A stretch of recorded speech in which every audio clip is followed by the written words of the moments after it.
So, binasa po ng ating MC kanina yung Hebrews chapter 12, 1 to 3. At muli ko lang din pong babasahin sa English. Ang aking pong version ay NASB o New American Standard Bible. Sabi po dito, "Therefore, since we also have such a great cloud of witness surrounding us, let's rid ourselves of every obstacle and the sin which so easily entangles us, and let's run with endurance the race that is set before us, looking only at Jesus, the originator and perfecter of our faith, who for the joy set before him endured the cross, despising the shame, and has sat down at the right hand of the throne of God. For consider him who has endured such hostility by sinners against himself, so that you will not grow weary and lose heart." So, just a quick background lang po dito sa Hebrews. Alam niyo pong itong Hebrews ay maraming discussion, maraming pag-aaral ang siyang ginawa kung sino ba talaga ang sumulat nito, no? Kasi ito pong Hebrews, hindi niya sinabi kung sino yung author, no? Nagsimula agad ito sa ating Panginoong Jesus, no? So, ito pong Hebrews, bagamat hindi natin kilala talaga yung author, may nagsasabi ng majority, sinasabi nila ay si Apostle Paul daw. Pero regardless, ang importante po dito ay kung ano yung nilalaman ng librong ito. At ito ay salita ng Diyos at napakaganda kasi ito pong Hebrews talaga, ang focus nito ay walang iba kundi ang ating Panginoong Hesukristo, no? So doon tayo talaga dapat laging sabihin natin bababad, no, sa ating Panginoon. At dito sa ating pag-aaralan, makikita natin kung paano ba inilalarawan ng manunulat ng Hebreyo ang isang buhay Kristiyano o buhay ng isang mananampalataya. At sa umaga pong ito, nais kong itanong sa inyo, kung kayo po ang tatanungin, paano nyo po ba ilalarawan ang buhay ng isang Kristiyano? O kung paano ba dapat mamuhay ang isang Kristiyano? Ano po ang inyong magiging sagot? Maaari may iba't iba tayong sagot, Maaaring may iba na sabihin na ang buhay Kristiyano ay mahirap, ngunit masaya, no? May mga kanta pang ganoon.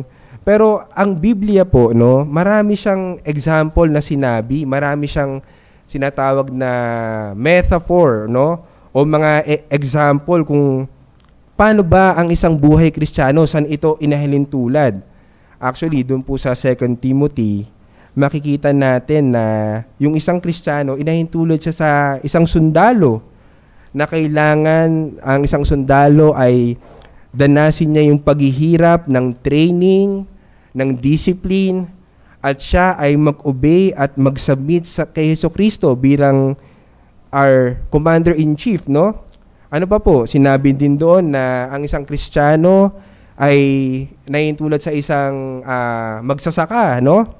Na ang magsasaka ay very hardworking o napakasipag at napaka-patient kasi po magsasaka, no? Siya ay naghihintay, no, habang siya ay nagtatanim, siya ay maghihintay ng ilang panahon upang makita niya yung bunga, no? So ano pa po ang sinabi doon?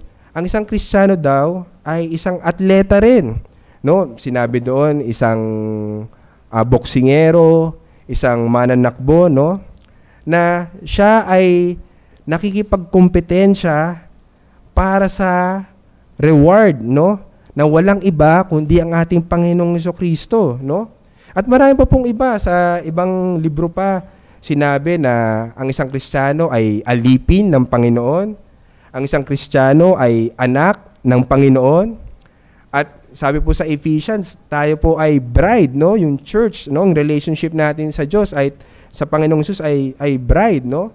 Pero sa lahat po ng paglalarawan na iyon, makaka-relate po tayo easily dun sa sinabi kanina na ang isang Kristiyano ay isang atleta o manlalaro.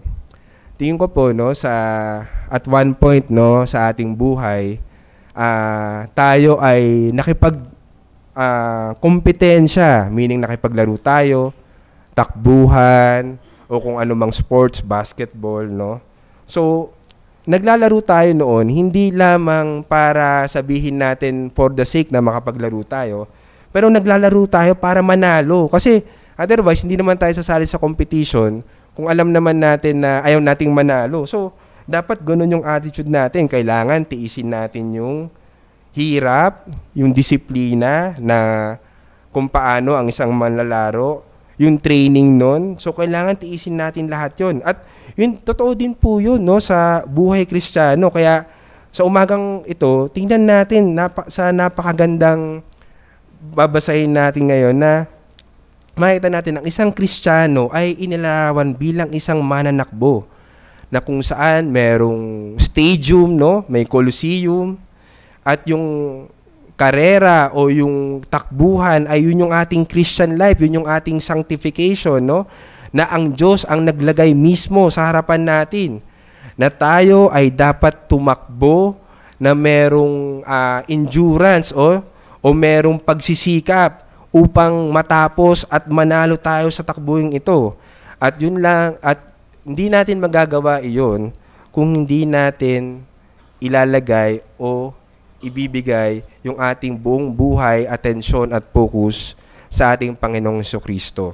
So, meron po, sa outline po natin, meron po akong 4 na letter R, no? So, yung una, makita natin yung role model ng Kristiyano, yung mga champions ng faith, mga heroes of faith. Tapos pangalawa, makikita natin yung Christian runner o yung mananakbong Kristiyano. Pangatlo, makikita natin yung race, no? Yung takbuhin, the Christian's race.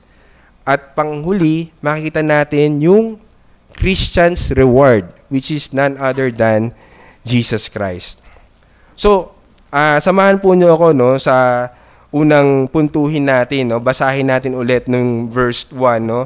Sabi ito, therefore, since we also have such great cloud of witnesses surrounding us, no?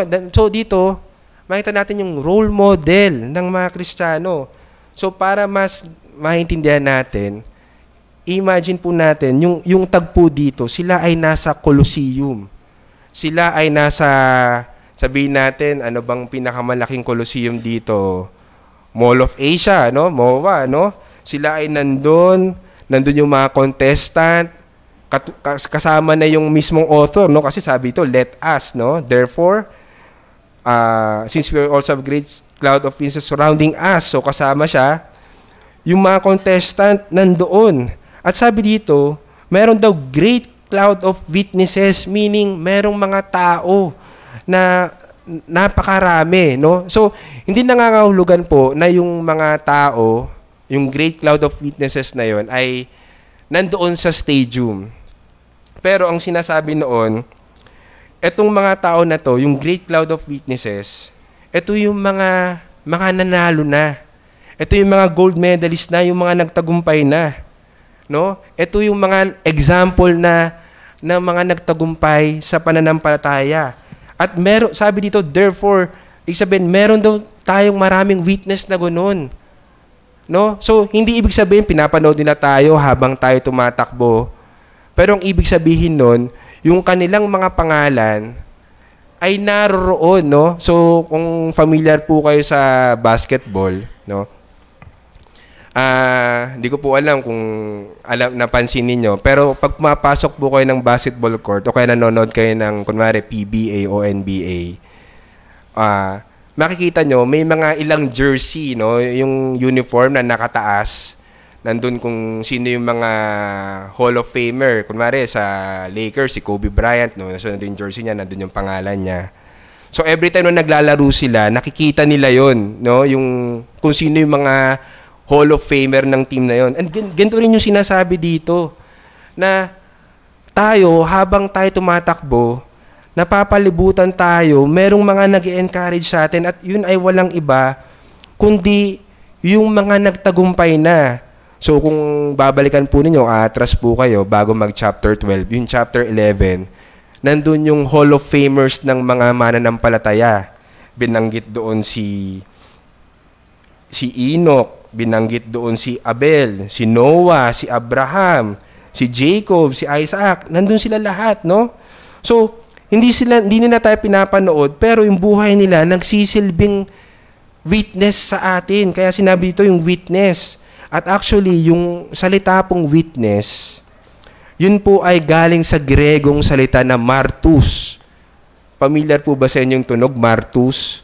Ibig sabihin, mga martir, no? Martir.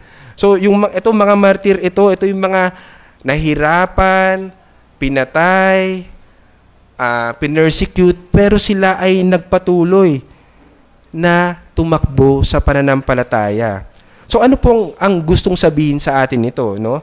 Na sabi dito, dahil meron na tayong mga, sabihin nating, mga nauna na sa atin na nagtagumpay sa pamagitan ng ating Panginoong Jesucristo, ito ay magsisilbing encouragement sa atin, no? Na pag tiningnan natin itong mga kalalakihan, kababaihan na ito, na nagtagumpay, pag binasa natin sila sa salita ng Diyos, ay darating sa ating isipan na yung katotohanan, no? At matinding conviction na ang Diyos na sumama sa kanila, ang Diyos ng kahapon, ay Diyos din natin ngayon, no? So, sa madaling salita, kung paano sinamahan ng Diyos yung nabanggit natin kanina, sina Abel, sina Enoch, sina Joseph, no? Sina Moses, sina Rahab, ay tayo din naman ay sasamahan ng Diyos sa ating pagtakbo, sa ating pananampalataya. So, ito po ay dapat mag-motivate sa atin, no? Na tayo ay tumakbo dahil, kumbaga, may nanalo na po eh. Kumbaga, sinasabi nila sa atin through scriptures, sinamahan kami ng Diyos, na kaya namin dahil sinamahan kami ng Diyos. So, sasamahan ka rin ng Diyos, makakaya mo rin yan sa tulong ng Panginoon. So, yun yung sinasabi nila, no? At ano po yung practical na aplikasyon na makikita agad natin dito? No? Dito makita natin na dapat pinag-aaralan natin yung buhay nila. Kasi di ba po tayo, pag meron tayong pinaghahandaan na contest, no? Lalo na po ngayon, no, na available ang lahat ng information sa internet. Kunwari po, maghahanda tayo sa chess, di ba? Binabasa natin yung buhay, no, nung mga magagaling na chess player.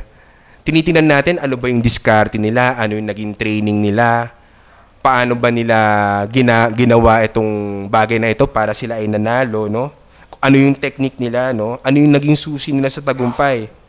So, ganoon din naman tayo bilang mga Kristiyano. Kung gusto po natin na tayo ay lalong lumakas, tayo ay lalong ma-develop, no? Yung ating buhay Kristiyano, pag-aralan po natin yung mga buhay ng mga mananampalatayang nauna sa atin na nandito po sa scripture, sa salita ng Diyos. Kaya importante po, no, na pag binabasa natin yung Bible, hindi lang New Testament, hindi lang Old Testament, kumpleto. Kasi itong buhay ni na Abel, ni na Moses, ni na Abraham, nasa Old Testament eh. So malaking kapakinabangan pag binabasa natin ang ating Biblia, nagkakaroon tayo ng encouragement doon. Alam niyo po, sabi sa Romans 15:4, no? Sapagkat ang anumang mga bagay na isinulat noong una ay isinulat upang tayo ay matuto, upang sa pamagitan ng pagtsatsaga at sa pagpapasigla ng mga kasulatan ay magkaroon tayo ng pag-asa.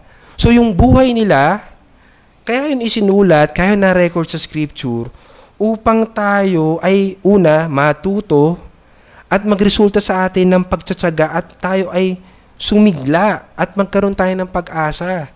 So, yung kabaliktaran, kung hindi po natin binabasa ang salita ng Diyos, hindi po tayo magtsatsaga, hindi po tayo magiging masigla, hindi po tayo magkakaroon ng pag-asa.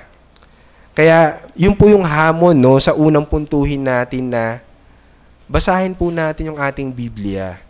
Tingnan natin yung mga tao na nagtagumpay. Matuto tayo sa kanila, sila ay maging motibasyon natin. Makita natin kung ano yung kanilang mga ginawa, kung paano sila sinamahan ng Diyos. At magkakaroon tayo ng pag-asa na tayo din naman ay sasamahan nila. At hindi lamang yun, makikita natin, yung mga struggle natin ngayon sa ating buhay pananampalataya, naranasan din nila at makikita natin kung paano nila napagtagumpayan yon. So, napakainam na talagang sila ay makilala natin.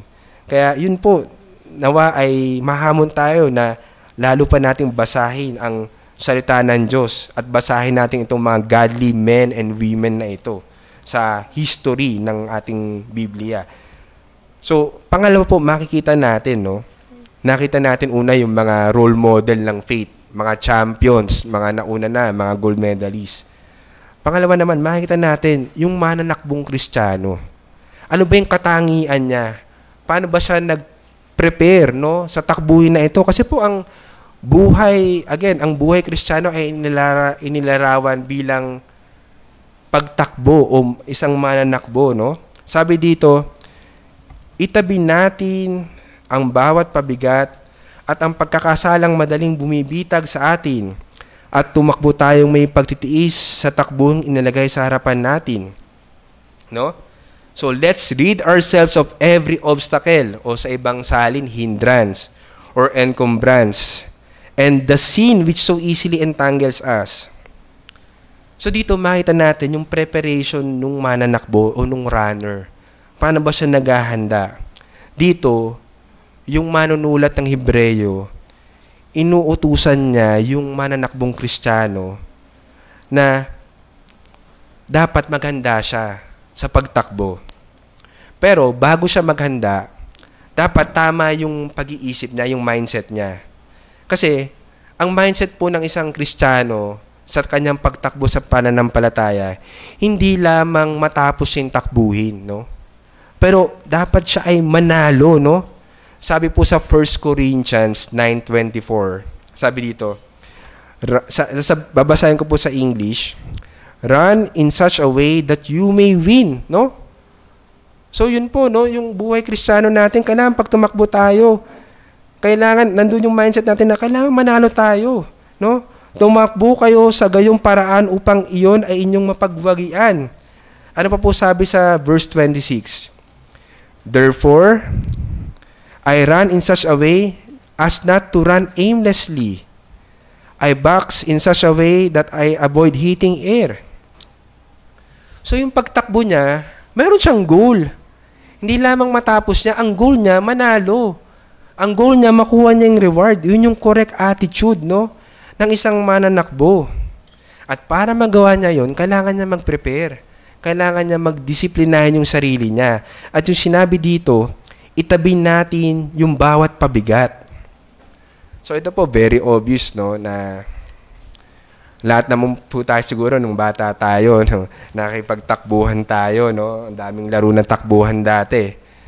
So, para tayo makatakbo, yung iba, hinuhubad yung tsinelas. Yung iba, kung may mga dala pa silang ibang laruan sa bulsa nila, tinatanggal nila. So dito rin po, kinukuman tayo na kailangan, bago tayo tumakbo, tanggalin natin lahat ng unnecessary weight, no? Kasi yung pabigat dito, ito yung sa Greek word, yung pagkasalin sa kanya, ito ay isang malaking mass. Ibig sabihin, kung anumang bagay na nagpapabigat sa'yo, anumang bagay na pwede magpabagal sa'yo, pag ikaw ay tumakbo, kailangan tanggalin mo yon. Alam niyo po, kung napapansin po niyo, kung nanonood kayo ng mga marathon, makikita niyo yung suit ng mga tao, halos kokonti, di ba? Very fit, very light. Kasi alam nila na hindi ka pwedeng tumakbo na naka-Amerikana ka, no? Hindi ka pwedeng tumakbo na sabihin natin na hindi ka naka-proper running attire, no? Otherwise, una, babagal ka. Pangalawa, pwede kang madisgrasya, pwede kang madapa, no? So, ganun din yung tayo bilang mga Kristiyano, pag nagpe-prepare po tayo sa ating takbuhin, sa pananampalataya, kailangan nakaayos yung pananamit natin, no? Kailangan lahat ng kabigatan, tinatanggal natin sa ating buhay. At ano ba yung mga pabigat na ito na tinutukoy dito? So, yung mga pabigat na ito po ay maaaring masama o mabuti. Minsan po kasi, hindi natin napapansin na yung palang isang bagay na tila hindi naman talaga masama, kunwari po, recreation, ano, pag sinobrahan natin iyon, yun ay nagpapabigat na sa pagtakbo natin bilang mga Kristiyano, no? So, sabi dito, tanggalin natin yun. Tanggalin natin yung mga pabigat na yun. At ano pa, alam niyo po, nung unang panahon, pag sila, tumatakbo sila ng marathon, alam niyo po ba kung anong ginagawa nila? Wala po silang damit. Tinatanggal po nila yung lahat ng damitan nila. Kasi gusto nga po nila, magaan na magaan sila eh. So, napaka-importante talaga na matanggal natin yung lahat na nagpapabigat sa atin. So, katulad nga po ng nasabi ko kanina, ano pa po ba yung mga nagpapabigat sa atin na hindi natin napapansin? Nasabi ko po yung recreation kanina. Wala pong masama doon sa recreation. Kasi recreation, meaning nire-recreate mo yung sarili mo. Kumbaga, ine-energize mo ulit yung sarili mo. Pero pag sinobrahan mo yon na puro recreation ka na lang, pinagpapalit mo yung supposedly nag-aaral ka ng salita ng Diyos, nagbabasa ka ng salita ng Diyos, pero mas pinipili mo mag-recreation, nakakabigat yun sa buhay pagtakbo mo bilang mananampalataya. Ano pa? Sobrang pagtatrabaho. Hindi naman po masama magtrabaho. In fact, kinukuman po tayo ng Panginoon na magtrabaho tayo dahil yun po ang unang pinagawa niya kay Adam na bungkalin niya yung lupa, no? Pangalagaan niya yung Garden of Eden. Pero pag sinobrahan natin, ganun din, makakasama sa atin. Sobrang pag-aaral, sobrang pag-aalala. So tayo po yung nakakaalam, no, sa ating buhay kung ano ba yung mga bagay na nagpapabigat sa atin. At kailangan po, sabi dito nung manunulat ng Hebreyo, tanggalin po natin yun, no? Kailangan very fit tayo, very light tayo, no? Kasi kung baka sa pagkain, di ba, ano po yung nagpapataba sa atin? Junk foods, di ba? Minsan nagpapataba yung junk food. So yung mga bagay na tila masarap pero walang sustansya, junk food yan. Junk food yan sa ating buhay spiritual. Kaya dapat tanggalin natin yung junk food. Huwag tayong kumain ng junk food, no? So, ano pa pong sinabi sa Colossians 3:8? Ito naman, mga kasalanan na dapat natin tanggalin. Ngunit ngayon ay itakwil nyo ang lahat ng mga ito. Galit, poot, masamang pag-iisip, panlalait, at maruming pananalita mula sa inyong bibig. So, lahat daw po ng ito, nagpapabigat sa atin, kailangan nating tanggalin. So, mahamon po tayo na tingnan natin po yung buhay natin. Tingnan po natin takbuhin natin bilang mga Kristiyano. Ano po yung nagpapabigat sa atin kaya hindi tayo makatakbo ng maayos? Kailangan alamin po natin yon. At again, babalik na naman tayo sa Scripture. Kailangan balasahin natin yung Scripture kasi kung di po natin babasahin yung Scripture, hindi natin malalaman, hindi natin makakilala yung sarili natin kung ano ba yung mga nagpapabigat. So yun po yung una na sinasabi, tanggalin natin, no, yung mga pabigat. Ano pa po? Sabi doon, and the sin, so very particular, the sin which so easily entangles us. Entangle meaning yung sumasabit sa atin, no? Yung parang tila bumibihag sa paa natin o sa katawan natin, no? Kasi iba yung bumagal ka, mas lalong iba o mas lalong masama pag may na-entangle sa'yo, nadapa ka. Talagang yung sa takbuhin, maaaring hindi ka na makahabol kasi nadapa ka eh. So sabi dito, tanggalin daw natin tong kasalanan o the sin which so easily entangles us. So dito po, kung mapapansin nyo, walang binanggit na particular, no? Kung anong kasalanan na ito. Hindi binanggit kung anong specific na kasalanan. Pero binanggit na the sin, meaning meron talagang particular na tinutukoy. So, maraming mga, sabihin natin mga theologian po, mga expositor, mayroon silang mga iba't ibang kuro-kuro. Pero, ako po, personally, naniniwala po ako na yung kasalanan na ito na tinutukoy ay walang iba kundi yung kasalanan ng unbelief o yung kawalan ng pananampalataya, kawalan ng pagtitiwala sa Diyos. Kasi yung mga version po, merong unbelief, sabi ng isang author, yung sin daw na ito ay covetousness. Maaari din naman, no? Kasi sabi ito, easily entangles us madaling kumakapit sa atin. Pero kung babasahin po natin, kaya ako po nasabi na sa tingin ko sa aking pag-aaral ay ito yung sin of unbelief. Kasi una po sa lahat, yung chapter 11, ang tinutukoy po doon pananampalataya So, sa katunayan, sa chapter 11, 21 times na sinabi doon by faith, by faith, by faith, or through faith. So, itong unbelief na ito, 'di ba, kung alam po natin, yung unbelief, ito ang siyang nagresulta kung bakit hindi nakapasok yung Israel sa promised land.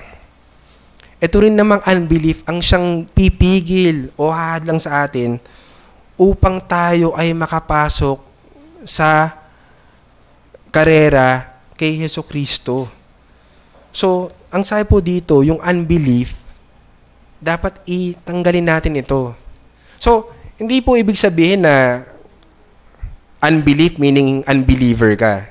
Hindi po. Ang ibig pong sabihin kasi ganito. Tayo po bilang mga makasalanan, di ba po, pag umaharap tayo sa matinding pagsubok ng buhay, mabilis sa atin na tayo ay una mag-alala ng sobra, na tayo ay sabihin natin gumawa agad ng paraan sa sarili natin, tingnan kaagad natin kung ano ba yung mga resources natin, ano ba yung mga abilidad natin, kaya ko ba to, malalagpasan ko ba to. So, mabilis yung pumapasok sa atin. So, in a way po, unbelief yun kasi hindi muna natin sinasalangsik o hindi muna tayo lumalapit sa Diyos. Hindi natin pinagkakatiwala na una, kung ano man pangyayari sa buhay mo ngayon, yan ay ayon sa kasobranuhan at probidensya ng Diyos. Na control niya yan. At bibigyan ka niya ng daan upang mapagtagumpayan mo yan. Pero dahil nga po sa ating pagkamakasalanan, pumapasok agad yung unbelief natin na, Lord, ano po ba itong nawawala kaagad yung pagtitiwala natin sa Panginoon.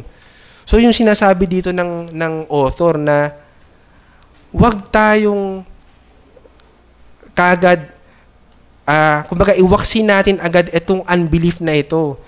Every time na meron tayong kakaharapin sa takbuhin natin ito, magtiwala po tayo agad sa Panginoon. Kasi ito pong takbuhin na ito, hindi po ito basa-basang takbuhin Hindi po ito sabihin natin simula dito lang sa church natin hanggang SM Fairview. So mahaba po itong takbuhin na ito. Itong buhay pananampalataya natin. So, again, kailangan nakaprepare tayo, nakatraining tayo, di ba? Sa pamamagitan ng salita ng Diyos, nakahanda tayo, tinatanggal natin lahat ng excess weight na pwede natin tanggalin, at yung kasalanan ng unbelief, ipinapanalangin natin sa Diyos na yun ay tanggalin din upang tayo ay makapagpatuloy at makatakbo. At ngayon nga po, nabanggit ko kanina, yung takbuhin ng isang mananampalataya. So, yun po yung titingnan naman natin. No? Ang nasabi dito, sa ating pangatlong punto, let's run with endurance the race that is set before us. Sabi sa Tagalog, at tumakbo tayong may pagtitiis sa takbuhing inilagay sa harapan natin. So, yung buhay pananampalataya, isa siyang takbuhin, no? Na inilagay sa atin. Yung Christian life is a race. And it is God that puts us in the race, no? Siya yung nag-design ng race. Siya yung may control ng race. Sa kanyang wisdom at sovereignty, siya yung naglagay noon sa harapan natin na ating kailangan takbuhin. At paano tayo napunta sa race na iyon, sa takbuhin na iyon? Nung tayo ay inabot ng Diyos, tayo ay kanyang binago, tayo ay kanyang regenerate, tayo ay naligtas sa pamamagitan ng pananampalataya sa ating Panginoong Hesukristo. So yun yung entrance natin, kaya tayo napunta sa takbuhin ito. Ano yung rules ng race? Walang iba kundi ang salita ng Diyos. Yun yung rules, yun yung regulations, yun yung laws, no? Ng race na yan, yung salita ng Diyos. So kailangan bilang mananakbo, alam natin yun.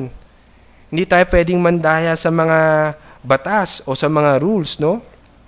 At ano yung reward? Nabanggit ko kanina, walang iba kundi ang ating Panginoong Jesucristo. So yun yung takbuhin, yun yung Christian race, no? Ngayon, tayo, nandun na tayo sa takbuhin na yon. Ano yung kailangan nating expect? O ano yung kailangan nating makita sa takbuhin na ito?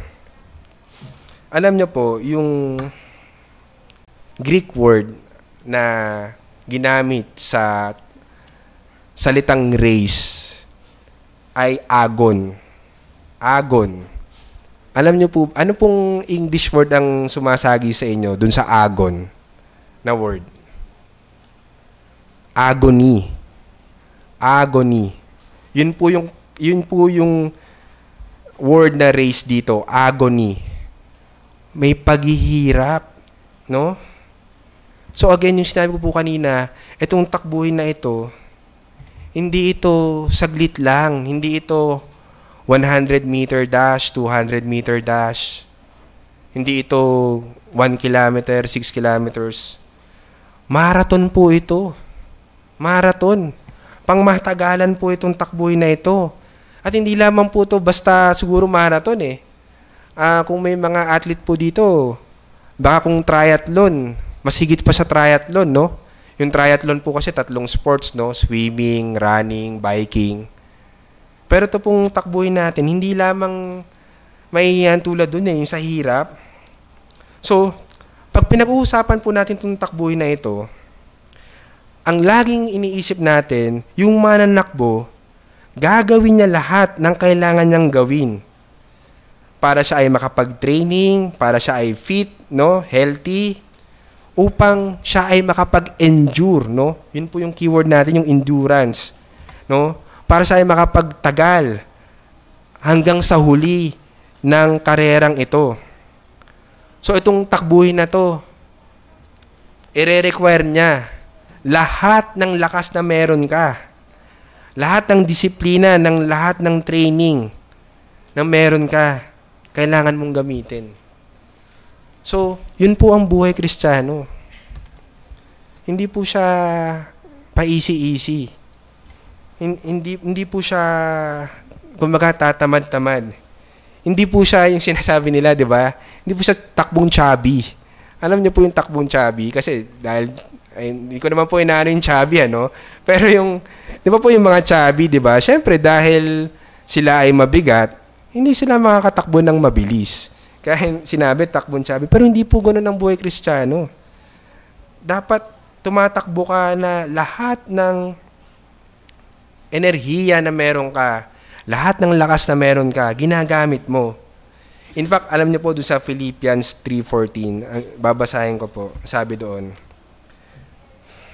nagpapatuloy ako tungo sa mithiin para sa gantimpala ng dakilang pagtawag ng Diyos kay Kristo Jesus. O sa English, I press on toward the goal to win the prize for which God has called me heavenward in Christ Jesus. Yun po yung sinabi sa Philippians 3:14. So yung sinasabi doon, I press on. Ang larawan po nun, habang siya'y tumatakbo, talagang yung kanyang effort na lakihan niya yung hakbang niya, lakihan niya yung takbo niya, lahat nandun, kumbaga, all in. No? Ganun yung effort na hinihingi. Hindi pwedeng nakatayo ka, hindi ka pwedeng, kanina nga, jogging ka lang. Race po ito. Race. Takbuhan. At again, agon. May agony. Tuloy-tuloy ito. Hanggang tayo ay kunin ng Diyos o dumating siya, ito ay magpapatuloy.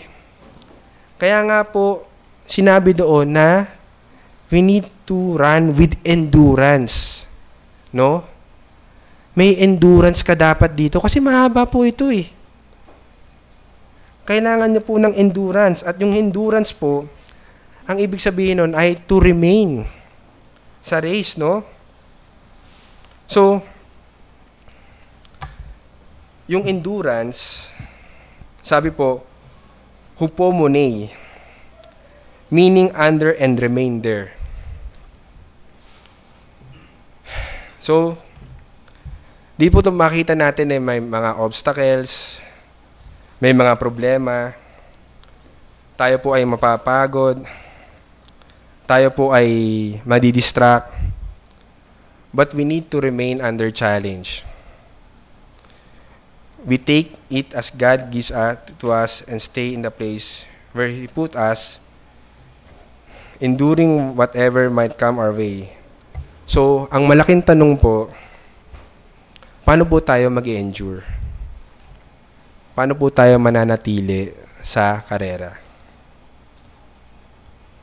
So, ang sagot po nandun sa verse 3. Sabi dito, look at Jesus Christ.